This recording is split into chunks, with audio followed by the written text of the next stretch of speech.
കേരള ശാസ്ത്ര സാഹിത്യ പരിഷത്തിന്റെ സംസ്ഥാന വിദ്യാഭ്യാസ ജാഥയ്ക്ക് പരുമലയിൽ സ്വീകരണം നൽകി. കഴിഞ്ഞ 14-ന് കോഴിക്കോട് നിന്ന് ആരംഭിച്ച ജാഥയാണ് പരുമലയിലെത്തിയത്. ഗുണമേന്മയുള്ള വിദ്യാഭ്യാസം കുട്ടികളുടെ അവകാശമെന്ന മുദ്രാവാക്യമുയർത്തി നവംബർ 14-ന് കോഴിക്കോട് നിന്ന് ആരംഭിച്ച ജാഥയാണ് പരുമലയിലെത്തിയത്. ജാഥയെ പരിഷത്ത് പ്രസിഡന്റ് ഡൊമിനിക് ജോസഫ്, ഗ്രാമപഞ്ചായത്ത് അംഗങ്ങളായ റോബിൻ പരുമല, വിമല ബെന്നി, ടാഗൂർ വായനശാല secretary VK. Harikumar, Pukasa president OC. Raju, Lissamma Varghese എന്നിവർ ചേർന്ന് സ്വീകരിച്ചു. സ്വീകരണ സമ്മേളനം ജില്ലാ പഞ്ചായത്ത് അംഗം മായ അനിൽകുമാർ ഉദ്ഘാടനം ചെയ്തു.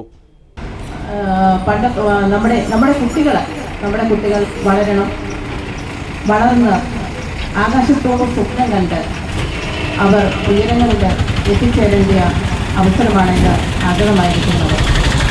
അതിനുവേണ്ടി നമ്മുടെ പൊതുവിദ്യാലയങ്ങൾ മികവിൻ്റെ കേന്ദ്രങ്ങളായിട്ട് മാറിയിരിക്കുകയാണ്.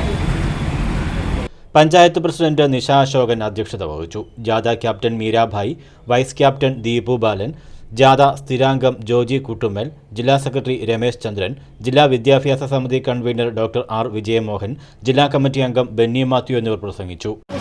സംസ്ഥാന ജാഥയുടെ ഉദ്ദേശ ലക്ഷ്യങ്ങളെല്ലാം തന്നെ ഇവിടെ വളരെ വിശദമായിട്ട് പറഞ്ഞു കഴിഞ്ഞു. ഗുണമേന്മയുള്ള വിദ്യാഭ്യാസം കുട്ടികളുടെ അവകാശം എന്ന മുദ്രാവാക്യമുയർത്തി ആരംഭിച്ച ജാഥ കേരളത്തിലെ പൊതുസമൂഹത്തിൽ ചർച്ചയായി കഴിഞ്ഞിരിക്കുകയാണ്. ഞാൻ ഈ ജാഥയുടെ മറ്റു കാര്യങ്ങളിലേക്കൊന്നും കടക്കുന്നില്ല, എൻ്റെ കർത്തവ്യത്തിലേക്ക് മാത്രം കടക്കുകയാണ്. News bureau, Mannar.